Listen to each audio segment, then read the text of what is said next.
Oui, je pense que le débat a été très riche et de très grande qualité, un peu rude. Je crois que c'est lié aux enjeux et je pense que la participation est de très bonne qualité et elle est très diverse. Alors, je pense qu'on arrive à un tournant. C'est pour cela que dans mon intervention, d'ailleurs, j'ai tenu à parler un peu d'éléments d'histoire, donc des éléments liés au passé, des éléments liés au présent et également des questions liées au futur. Alors, sur les questions liées au passé, ça a été un débat intéressant sur la monnaie. Qu'est-ce que c'est? D'où ça vient? Et je pense que le débat autour du mot éco a permis de voir également la question un peu extravertie. Parce que ce terme, même si c'est lié à l'ECOWAS, montre que les populations africaines n'ont pas du tout été associées à la question. Donc il faut recentrer le débat, revenir sur les rapports entre la monnaie, le travail social, les échanges. Bref, quand on parle de l'histoire africaine, on a des informations sur l'existence des talons, de mesures, des échanges très anciens et très lointains. Tout ce processus a été, à mon avis, évacué et la précipitation, à mon avis, a été faite, donc ceux qui sont au niveau de nos États. Il n'y a pas, à mon avis, une discussion très large et très profonde. Donc ce que les samedis de l'économie ont fait aujourd'hui, c'est une contribution à faire en sorte que le débat revienne sur terre et que les populations soient associées. Donc à ce niveau, il y a des efforts à faire. C'est un défi qui est lancé aux intellectuels africains pour que tous les échanges profonds qu'on fait, qu'on puisse les faire dans les langues nationales aussi africaines et réduire le gap. Parmi les facteurs qui expliquent le retard africain, il y a ce gap entre intellectuels et les masses populaires. Deuxième élément, maintenant, concernant le monde tel qu'il se donne aujourd'hui, j'ai tenu à évoquer des choses que j'ai vues moi-même dans mes différents déplacements, à savoir la convertibilité de nos monnaies dans des espaces insoupçonnés. Moi, j'ai vu dans des bureaux d'échange, dans des pays hors de l'Europe puissante et forte, j'ai vu des monnaies africaines échangées avec d'autres. Le cas que j'ai donné, c'est le cas en Grèce, j'ai été également en Turquie. J'ai vu que, contrairement au dogme qui veut que les échanges se fassent toujours dans des circuits officiels et que, ma foi, il faut contrôler donc la sortie et également les échanges.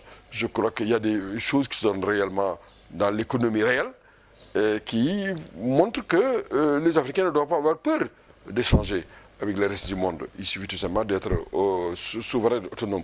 Et le troisième élément sur lequel j'ai insisté, c'est sur l'articulation entre la politique, l'économique, le culturel, l'idéologique, si on veut. Aujourd'hui, tout ce qui est fait pour déstabiliser les sociétés africaines, la lutte contre le terrorisme, également les appareils idéologiques d'État qui font peur, tout cela, il faut y revenir. Donc pour le futur, il faut préparer les masses africaines à un changement de paradigme, compter sur nos propres forces, assurer nous-mêmes nos propres sécurités et faire en sorte que, ma foi, l'Afrique puisse compter dans le monde. Ça, c'est le chemin du futur. Et pour cela, il faut discuter entre acteurs sociaux, politiques, travailleurs culturels, leaders religieux, leaders politiques, leaders coutumiers. Et je crois que ces débats-là doivent être décloisonnés et pour que tout le monde se prépare à ces grands changements, parce que ces changements, c'est inéluctable. Voilà mon point de vue. Mais moi, je suis pour une monnaie africaine. Je suis pour une monnaie ouest-africaine, et si c'est nécessaire, pour des monnaies aussi nationales. Il faut que les différents pays puissent discuter de ces questions, que les entités en question puissent être associées et préparées. Est-ce qu'il faut passer par des monnaies nationales, dans certains cas les respecter, et ensuite, d'un commun accord, passer à la monnaie, on avait dit au niveau de la CEDEAO en 2020, à mon avis, il faut des mécanismes de consultation populaire. Moi, je ne suis pas pour un dirigisme absolu sur ces questions-là. Il faut arriver à faire des référendums, pour accorder au pluriel le référendum et les référendums, au niveau des pays et adopter ce qui est retenu. Après, bien sûr, explication. Parce qu'il faut donner les avantages et les inconvénients et demander au peuple de choisir. Je ne vois pas d'autre issue. Sinon, les décisions qu'on prend par le haut, ben, bonjour, il faut s'attendre à des dégâts. Parce que les ennemis de l'extérieur peuvent toujours, comme ils l'ont fait dans le passé, saboter, créer des troubles si le processus n'est pas bien maîtrisé. Il faut maîtriser le processus et des processus démocratiques de consultation populaire. Moi, je suis partisan des assises nationales. Je suis membre également d'une dynamique politique qui s'appelle Taxawu Temmu. On a théorisé en 2011-2012 la nécessité de faire un référendum populaire sur certaines questions. Il faut le faire, pourquoi pas. Moi, je ne suis pas en tout cas pour la monnaie du CFA, ça vous le savez très bien. Donc pour moi, c'est une page d'histoire qui va être tournée. Le débat, c'est ce qu'il faut mettre en place et comment regarder du côté de l'avenir. Je suis panafricain, je suis également de l'Afrique de l'Ouest, donc je soutiens ces processus. Je suis président d'une association panafricaine qui s'occupe d'éducation des adultes. Donc je n'ai pas de doute à ce niveau-là.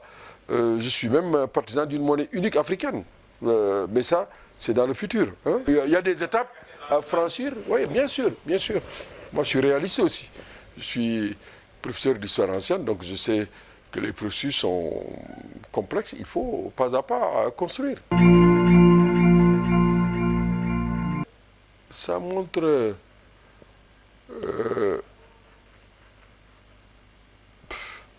la pourriture qu'il y a dans nos sociétés. Deux poids, deux mesures. Les raisons qui ont fait qu'on les a arrêtés, mais c'est les mêmes raisons auraient pu faire que des membres de l'APR soient arrêtés depuis longtemps et mis en prison. Si c'est pour aller devant le palais, faire une manifestation, combien de militants du parti au pouvoir, des alliés, ont fait cela? Et ces jeunes ont raison de se révolter. Comme disait Mao Tse-tung, on a raison de se révolter et il faut donner raison à la révolte. Il faut donner raison. Moi, si j'étais au courant le jour où ils ont fait leur manifestation, là, je serais avec eux. Je pense que beaucoup de Sénégalais seraient partis. Bon, ils l'ont fait parce que dans notre pays, tout le monde sait que si tu veux agir efficacement et vite, des fois, tu n'as pas intérêt à ce que tout le monde soit au courant. Ce qu'ils ont fait, nous, on l'a fait. Quand j'étais dans le mouvement syndical très actif, on a fait des marches ici, non autorisées, parce que à l'époque, le pouvoir en place, à l'époque, c'était le Parti socialiste, interdisait toujours les manifestations. On a fait des marches ici dans ce pays. Donc, c'est des acquis extrêmement importants. Le pouvoir n'a qu'à commencer à être juste et légitime envers tous les citoyens. Sinon, des marches comme les marches de Guy Marius, de Babacar, là, on en lit encore. Et ils ont eu raison de le faire et je crois qu'il faut qu'on les libère parce que c'est un scandale. C'est un scandale. C'est comme l'expulsion de patriotes africains comme Makalia à l'époque quand il dénonçait ce qui se passe au Tchad. C'est ce même régime qui l'a chassé. Ou bien comme également Kémy Séba, etc. Donc voilà, c'est une continuité. C'est ce qu'on appelle le pouvoir des proconsuls qui continue ici en Afrique. Voilà un peu ce que je pense. Ces jeunes-là doivent être libérés. Ils n'ont fait qu'exprimer ce que la majorité... Et d'ailleurs, la preuve, c'est la marche d'hier. Vous avez vu la grande foule qu'il y a eu. On a été là-bas, on a soutenu. Et si le pouvoir ne les sort pas, bien sûr, il y aura des marches et ce pays sera ingouvernable, ça c'est sûr. Ça, c'est des formes de lutte citoyenne. De toutes les façons, c'est une idée qui est partagée par beaucoup. Ce n'est pas parce que d'ailleurs les gens refusent seulement, mais les gens n'ont même pas les moyens de payer ça. Déjà, la pauvreté, dans quel état nous sommes? Quel état de pauvreté? Donc, cette idée de refus de paiement, non seulement cette idée va être populaire, pas parce que les gens tout simplement veulent braver le régime, mais c'est parce que les gens tire le diable par la queue. Hier, vous avez vu dans la marche beaucoup de retraités, beaucoup de... je signale que moi, je suis un enseignant à la retraite. Je suis enseignant à l'université. Donc, cette idée, elle était en l'air d'ailleurs. C'est que la seule donnée nouvelle, c'est qu'elle a été exprimée. Que ce soit l'eau, l'électricité, si les pouvoirs, au lieu de réfléchir sérieusement avec le mouvement social sur les voies alternatives, veut faire du forcing, après surtout la démagogie qu'on a connue pendant les élections, ce pouvoir-là va droit au mur. Parce que les gens ne vont pas payer. Et je vois mal d'ailleurs ces mêmes travailleurs aller dans les maisons, couper l'électricité, couper le courant. Donc la crise, elle va être une crise en chaîne.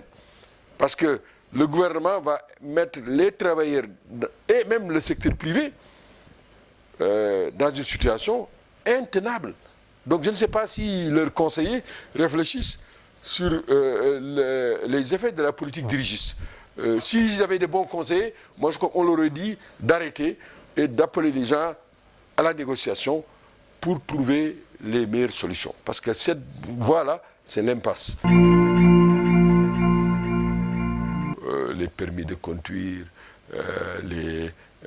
l'augmentation du prix, par-ci par-là. Moi qui vous parle, j'ai failli intenter un procès contre l'État parce que j'ai reçu un jour chez moi un papier me disant que je n'ai pas payé l'impôt foncier et que moi j'ai des revenus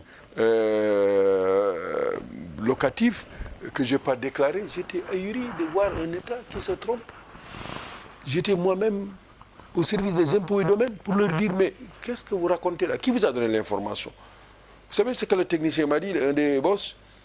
Il m'a dit, doyen, nous présente nos excuses, c'est vrai que vous devez payer. Je dis que moi je ne refuse pas de payer, beaucoup de Sénégalais vont payer. Moi, pendant 30 ans, j'allais tous les jours au service des impôts et domaines pour demander comment fasse l'État. Au moment où je vous parle, mon titre foncier, j'ai réglé tous les problèmes de papier, mais je n'ai pas encore le papier officiel disant que dorénavant, vous l'avez. Pourquoi? Mais la manière de travailler au niveau de cet État pose problème. Et pire, on tape sur les citoyens. Et vous savez ce que le technicien m'a dit? Le technicien m'a dit, papa, il y a une marge d'erreur. Sur 10 cas, des fois, on se trompe avec 2 cas. Donc moi, je faisais partie des petites erreurs.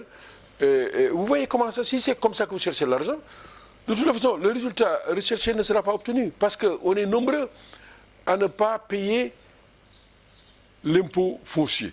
On est nombreux à ne pas avoir les papiers. Donc, au lieu de s'asseoir et de voir avec les citoyens comment sortir de cette impasse, parce que pour un État, il faut de l'argent, mais l'État, comme vous dites, est en train de taper dans tous les sens. Or, c'est des choses qu'il fallait faire avant et des choses qu'il faut faire sur la longue durée et convaincre les citoyens. Mais par le forcing, comme vous dites, chercher partout de l'argent. Les petits commerçants, bon, effectivement, on est en train de les déguerpir un peu partout. On est en train aussi de vendre les terres. Donc l'État est en train de chercher l'argent partout. On est en train de faire des contrats avec des sociétés en catimini. Vous avez vu les scandales qu'il y a eu. Donc tout cela indique qu'on est dans la précipitation. Et c'est malheureux parce que si on avait suivi les conclusions des assises nationales de 2008-2009, on n'en serait pas là. Donc c'est la turpitude, c'est la politique de trompe-l'œil, la filouterie qui amène ça. C'est ça qui amène ça. Parce que tout ça, les Sénégalais ont discuté sérieusement de ces problèmes. Et malheureusement, ce qui nous arrive, c'est l'effet accumulé. C'est un État prédateur qui s'est construit sur la longue durée. Vous savez, l'État, quand on a été indépendant, il y a eu des luttes entre nationalistes et compradors. C'est, si vous voulez, les compradors, ceux qui doivent leur survie à l'étranger, qui ont eu les rênes pour l'essentiel. Et c'est ça qui nous poursuit. Et il faudrait donc que ceux qui veulent changer fondamentalement, ils puissent être solidaires et qu'on change les donnes et surtout convaincre les populations, leur expliquer. Parce que sinon, bon, l'adversaire, de l'extérieur ou de l'intérieur, utilise toujours les rouages de l'ancien système. Je suis bien placé pour te répondre dans la mesure où il y a quelques années, après un peu de recul, j'ai écrit sur 3 questions au Sénégal. Je dis que ces 3 questions, si on ne les règle pas, on ne pourra pas se développer et tout parti politique qui n'a pas un projet cohérent là-dessus ne pourra pas avancer, parti ou coalition. Première question, c'est la question du foncier dans notre pays. La deuxième question, c'est les enfants. Les enfants dans la rue. Le spectacle dont vous me parlez, chaque jour, j'habite à Ouakam. Si vous prenez l'ancienne piste, vous voyez, pas plus tard qu'hier, le nombre impressionnant d'enfants avec leurs peaux, leurs écuelles, pour chercher la pitance. C'est incroyable, c'est pitoyable. Et je suis dans le mouvement ONG, donc l'État a échoué. Et hier, d'ailleurs, si vous avez suivi à l'Assemblée, eux-mêmes, ils reconnaissent qu'ils n'ont pas trouvé de solution. Or, pour régler ces problèmes, l'État a une grande part de responsabilité. Certes, il y a les familles, il y a le mouvement associatif, mais on ne bouge pas, on n'avance pas. Donc, l'événement de Niagne, c'est révélateur du rebondissement de ce problème. Moi qui vous parle, j'ai, avec mon association La Palaye, notre section nationale ANAFA, on a fait un film, tenez-vous bien, il y a à peu près 18 ans, sur la mendicité. Dans ce film, vous verrez que le président Abdoulaye Wade lui-même parle, il raconte son histoire, il dit qu'il a fait, lui, la mendicité. Et mon père, moi-même, a eu à faire ce parcours-là de l'école coranique, de ce qu'on appelle également l'initiation, etc. Donc, c'est des éléments du passé qui ont été travestis. Ce qui s'est passé par la suite, c'est que l'État a échoué.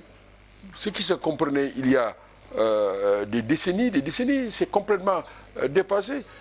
Et moi, ce qui m'a surtout fait mal dans cette affaire, c'est quand le marabout qui a été jugé lui-même dit qu'il n'était pas au courant qu'au Sénégal, il y avait un dispositif juridique.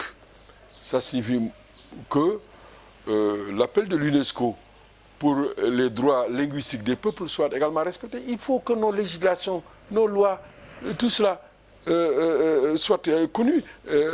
Mais en plus de ça, il faut que l'État également joue son rôle qui est de faire le développement de l'éducation publique. Les enfants qui sont dans la rue, l'État a une part de responsabilité. Et les animaux aussi dans la rue, parce que le troisième volet dont je n'avais pas parlé, c'est l'aménagement du territoire, la saleté qu'il y a, les poubelles, tout cela c'est lié.